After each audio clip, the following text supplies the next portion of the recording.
Meu nome é Renata Alves, tenho 39 anos.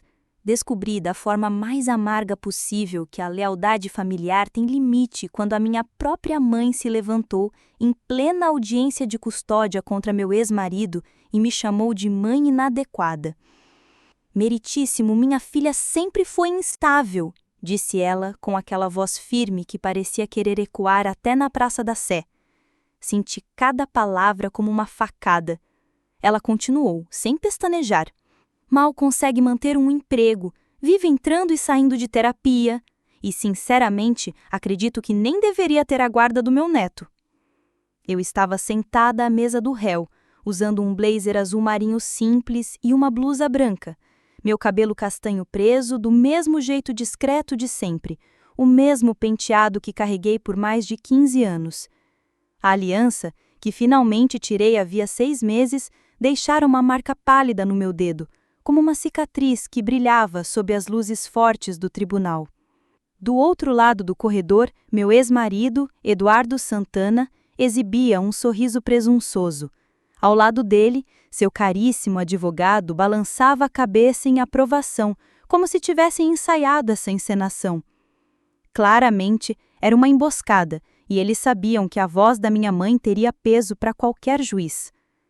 Ela nunca conseguiu me dar estabilidade, minha mãe prosseguiu, agora ainda mais firme. Some por dias, diz que está trabalhando, mas nunca mostrou evidência de emprego estável. Meu neto precisa de um lar de verdade, com o pai, que tem uma carreira sólida e pode sustentá-lo. Na primeira fila, Lucas, meu filho de 8 anos, olhava confuso, sentado ao lado da minha irmã, Carolina. Os olhos dele estavam arregalados, tentando entender por que a avó falava aquilo sobre mim. Carolina, por sua vez, desviava o olhar. O silêncio dela era tão pesado quanto as palavras da nossa mãe. Pensei nos últimos 2 anos, noites em claro brigando por acordos de custódia enquanto equilibrava minha rotina como juíza em casos cabeludos no Tribunal de Justiça. Era como andar de bicicleta segurando 2 sacolas de feira. De um lado, as responsabilidades profissionais, do outro, o papel de mãe. Ela mora em um apartamento minúsculo no centro, dirige um carro caindo aos pedaços e mal consegue comprar material escolar para o Lucas, minha mãe insistiu. Já o Eduardo tem uma bela casa no subúrbio, renda estável e condições de dar a vida que toda criança merece. A juíza Patrícia Moreira, séria, observava da bancada. Conhecia-a havia mais de uma década. Sabia das exigências de nossa profissão, mas mantinha a neutralidade absoluta, como se nunca tivéssemos compartilhado uma xícara de café no fórum. E então, minha mãe chegou ao auge. Renata sempre foi reservada sobre esse suposto trabalho. Fala que é importante, mas nunca explica direito. Pelo que sabemos, pode estar até envolvida em algo ilegal, colocando meu neto em risco. O tribunal explodiu em cochichos, como formigueiro cutucado. A família de Eduardo lotava o lado esquerdo da galeria, todos balançando a cabeça como se ela fosse uma santa iluminada. Do meu lado, apenas alguns amigos fiéis que tiraram folga do serviço para me apoiar, gente que realmente sabia o que eu fazia da vida. O advogado de Eduardo, Jaime Cardoso, levantou-se com toda a pompa. Meritíssimo, acreditamos que o depoimento da testemunha é claro. O melhor interesse da criança será atendido se a guarda integral for concedida ao meu cliente. A mãe não demonstra estabilidade e ainda mantém mistério sobre o próprio emprego. Isso gera sérias dúvidas quanto à sua capacidade como mãe.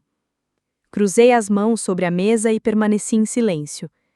15 anos de experiência judicial me ensinaram que às vezes o melhor contra-ataque é esperar o adversário se enforcar com as próprias palavras. Foi então que a juíza Moreira se dirigiu a mim. Senhora Alves, como a senhora responde às alegações sobre seu trabalho e sua capacidade de sustentar seu filho?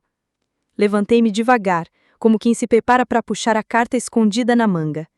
Meritíssimo, gostaria de convocar uma testemunha para esclarecer essas questões. O advogado de Eduardo arregalou os olhos, confuso. Meritíssimo, não fomos notificados de nenhuma testemunha. Mantive a calma. A testemunha só conseguiu se disponibilizar hoje de manhã, mas tenho certeza de que suas palavras vão dissipar qualquer dúvida sobre minha vida profissional. A juíza Moreira assentiu, curiosa. Muito bem. Por favor, chame sua testemunha. Caminhei até as portas da sala do tribunal e as empurrei. Um homem alto, vestido com um terno escuro impecável, entrou. Os cabelos grisalhos estavam penteados com perfeição e a postura transmitia respeito imediato. Meritíssimo, declarei, minha voz ecoando clara pelo ambiente subitamente silencioso. Gostaria de chamar o presidente da Suprema Corte Estadual, Wellington Barreto, para depor. O murmúrio que percorreu a sala foi quase um trovão contido. O rosto da minha mãe passou da confiança para a confusão e logo depois para o horror, enquanto o magistrado caminhava até o banco das testemunhas. Presidente Wellington Barreto, iniciei, assumindo o tom profissional que me serviu bem por 15 anos. Poderia, por favor, me identificar para o tribunal? Ele me olhou fixamente e respondeu com voz firme, mas calorosa. A senhora é a honorável Renata Alves, juíza associada da Suprema Corte Estadual, onde atuou com distinção nos últimos 8 anos.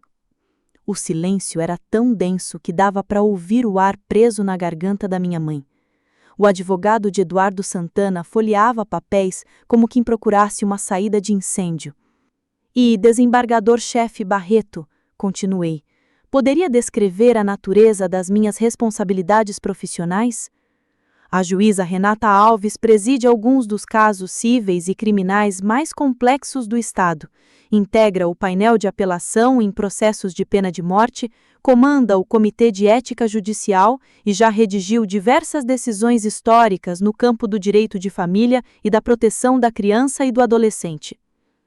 Vi os olhos de Lucas se arregalarem, finalmente entendendo por que a mãe passava tantas noites até tarde no gabinete, cercada por pilhas de processos. Agora fazia sentido o porquê de ela falar com tanta propriedade sobre justiça e igualdade. Mais uma pergunta, meritíssimo, prossegui. Poderia esclarecer as alegações sobre a minha estabilidade financeira? Ele sorriu de leve antes de responder. A juíza Renata recebe um salário anual de R$295 mil, além de benefícios. É proprietária de um apartamento no centro da cidade, uma cobertura, na verdade, e mantém uma casa de férias nas montanhas. Suas declarações de renda são públicas, como exige a lei para todos os magistrados em exercício.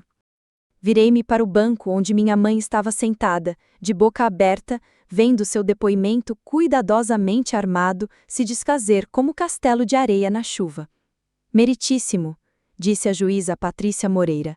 Gostaria de explicar ao tribunal por que minha família desconhecia minha posição. Ela acenou, intrigada. 8 anos atrás, quando fui confirmada na Suprema Corte Estadual, decidi separar minha vida profissional dos meus relacionamentos pessoais. Não era vergonha, pelo contrário. Eu apenas queria que meu filho tivesse uma infância comum, sem carregar o peso ou o holofote de ser filho de juíza.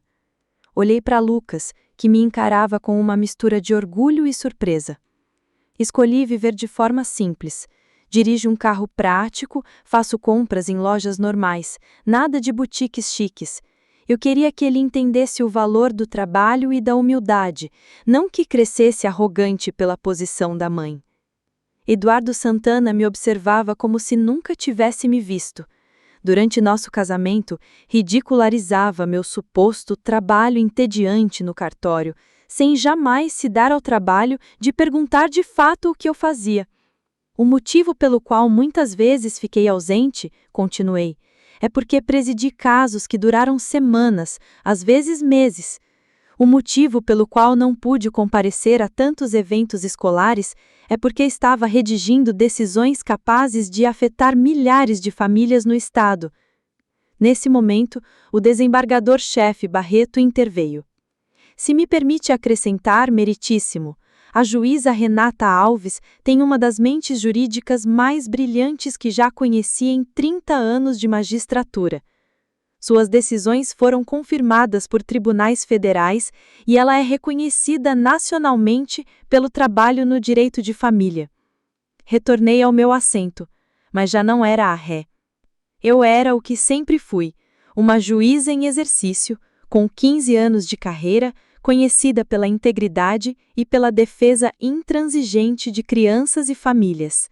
Já escrevi decisões que retiraram crianças de lares abusivos, que garantiram acordos de guarda justos e que colocaram o bem-estar dos pequenos acima de qualquer outra consideração. O tribunal permaneceu em silêncio absoluto. Agora, ouvir a alegação de que eu seria incapaz de cuidar do meu próprio filho não era apenas uma mentira absurda, mas também um tapa na cara de todas as famílias que já protegi e de todas as crianças cujos interesses defendi dentro deste mesmo tribunal. Virei-me para encarar minha mãe, que estava pálida como uma folha de sulfite esquecida no fundo da gaveta. O mais doloroso era perceber que essas acusações vinham justamente de pessoas que nunca se interessaram pelo meu trabalho, que jamais perguntaram sobre minha carreira e que sempre presumiram o pior, sem sequer buscar a verdade. O advogado de Eduardo se remexia, claramente desconfortável. Meritíssima, não tínhamos conhecimento? Tentou justificar. Conhecimento de quê? Interrompi, firme. Do fato de que o cliente foi casado com uma juíza da Suprema Corte Estadual por 6 anos e nunca se preocupou em descobrir o que ela realmente fazia para viver? A juíza Patrícia Moreira se inclinou para frente com uma sobrancelha arqueada. Doutor Jaime Cardoso, está me dizendo que seu cliente não sabia a profissão da esposa durante todo o casamento? Eduardo, finalmente recuperando a fala, gaguejou. Ela disse que trabalhava no tribunal. Eu pensei que fosse escrivão ou algo assim. O silêncio que se seguiu foi quase constrangedor. O absurdo pairava no ar como fumaça de churrasco queimado. Eu havia sido casada durante 6 anos com um homem que nunca percebeu que eu não era escrivão, que nunca questionou as longas horas de trabalho, que não estranhava eu trazer para casa pilhas de memoriais jurídicos e nem mesmo as viagens para conferências judiciais. Respirei fundo e me voltei diretamente à juíza Patrícia Moreira. Meritíssima, gostaria de apresentar minhas avaliações de desempenho, meus formulários de divulgação financeira e o relatório de avaliação de guarda preparado pela doutora Sandra Nogueira, psicóloga infantil nomeada por este tribunal. A juíza examinou os documentos com atenção. A doutora Nogueira a avaliou como uma mãe exemplar, com fortes vínculos com o filho e sem qualquer indício de incapacidade de cuidar ou orientar, leu em voz alta. Olhei ao redor da sala. Minha mãe, incapaz de me encarar, minha irmã, claramente constrangida, meu ex-marido com os olhos colados no chão e Lucas, que me fitava com orgulho e compreensão renovados. Meritíssima, continuei agora com mais firmeza. Dediquei minha carreira a garantir que o melhor interesse das crianças sempre esteja em primeiro lugar nas decisões de guarda. Já vi de perto o estrago quando pais usam os filhos como armas, quando familiares se viram uns contra os outros apenas por interesse e quando suposições tomam o lugar de provas. Ergui a cabeça, convicta. Solicito a guarda física integral do meu filho, com direito de visitas supervisionadas ao pai até que ele conclua as aulas de coparentalidade. Também peço que todas as futuras discussões sobre guarda sejam conduzidas sem a participação de familiares que já demonstraram disposição para mentir perante este tribunal. A juíza Patrícia Moreira assentiu, séria. Diante das provas apresentadas e do depoimento preocupante da mãe do réu, concedo a guarda integral à doutora Renata Alves. As visitas do pai serão supervisionadas pelos próximos 6 meses, podendo haver revisão conforme a conclusão satisfatória das aulas de coparentalidade determinadas por este tribunal. Assim que a sala começou a esvaziar, Lucas correu até mim e me abraçou forte pela cintura. Mãe, por que você nunca me contou que era juíza? Sussurrou. Ajoelhei-me para ficar na altura dele. Porque eu queria que você me amasse por ser sua mãe, não pelo meu trabalho. Ele abriu um sorriso largo. Mas eu acho muito legal. Isso quer dizer que você pode mandar as pessoas para a cadeia. Dei uma risadinha. Às vezes sim, mas na maior parte do tempo eu ajudo famílias a descobrirem como cuidar umas das outras. Minha mãe se aproximou devagar, já sem aquela confiança de antes. Parecia que o chão tinha sumido sobre os pés dela. Renata, eu não fazia ideia. Sinto muito. Levantei-me, com o braço em volta dos ombros de Lucas. Mãe, você testemunhou sob juramento que eu era uma mãe inadequada, sem saber nada sobre a minha vida, minha carreira ou minhas capacidades. Você estava disposta a destruir meu relacionamento com meu filho com base em suposições e preconceitos. Os olhos dela se encheram de lágrimas. Achei que estava ajudando Eduardo, disse, com a voz embargada. Eduardo disse o que precisava para conseguir a guarda, interrompi, firme. E você acreditou nele, em vez de acreditar na sua própria filha. O tribunal já estava quase vazio, restando apenas alguns familiares e meia dúzia de curiosos que sempre aparecem nessas audiências, como se fosse novela da vida real. Durante 15 anos, você me perguntava o que eu fazia e eu dava respostas vagas porque queria privacidade. Mas você nunca insistiu, nunca demonstrou interesse de verdade. Presumiu que, como eu não me gabava das minhas conquistas, eu não tinha nenhuma. Olhei para minha irmã, Carolina, que chorava baixinho na primeira fila, tentando se esconder atrás de um lenço. Tornei-me juíza aos 31 anos, uma das mais jovens da história do nosso estado. Escrevi decisões que hoje são ensinadas em faculdades de direito. Protegi milhares de crianças e famílias. Dediquei minha vida à justiça e à imparcialidade. O desembargador-chefe Barreto, que aguardava respeitosamente na galeria, aproximou-se de mim. Renata, espero que esta experiência não a desanime de continuar seu excelente trabalho. Obrigada, desembargador-chefe, respondi. Pelo menos me lembrou por que nosso trabalho é tão importante. Ao sairmos do tribunal com Lucas segurando firme a minha mão, percebi que aquela experiência dolorosa tinha me ensinado algo valioso. Eu havia gastado tanta energia tentando proteger meu filho das possíveis complicações da minha profissão que acabei escondendo quem eu realmente era das pessoas que mais deveriam me conhecer. Mas, acima de tudo, aprendi que respeito baseado em suposições não vale nada. O que realmente importa é o respeito conquistado pela integridade. Esse, ninguém arranca. 6 meses depois, Eduardo concluiu suas aulas de parentalidade e recebeu direito à visita sem supervisão. Nunca se casou de novo e jamais voltou a questionar minha capacidade de sustentar nosso filho. Minha mãe até me mandou uma carta de desculpas, mas eu nunca respondi. Certas traições são como café queimado. Você até pode engolir, mas o gosto amargo nunca some. Hoje, Lucas fala com orgulho para os amigos que a mãe dele é juíza. Ele aprendeu a importância da justiça, da equidade e de defender o que é certo. Também entendeu que, às vezes, quem mais te ama pode ser quem mais te machuca, mas isso não diminui seu valor. Quanto a mim, deixei de esconder a minha luz. Descobri que se esconder só facilita para os outros te subestimarem. Passei a ter orgulho das minhas conquistas e ensinei ao meu filho que integridade e trabalho duro merecem ser celebrados. A mulher que entrou naquele tribunal sentindo-se atacada e sozinha era a mesma que saiu de lá vingada e fortalecida. A diferença não estava no que eu já tinha conquistado, mas na disposição de finalmente deixar que os outros enxergassem quem eu sempre fui. Justiça, no fim das contas, não é apenas aquilo que você oferece aos outros. Às vezes, é aquilo que você reivindica para si mesma. Agora me diz. Você acha que Renata Alves fez bem em omitir a seus familiares sua real profissão? Será que a Renata deveria perdoar sua mãe? De 1 a 10, que nota você daria a essa história? Ah, e não esquece de dar o seu like e se inscrever em nosso canal. Até breve!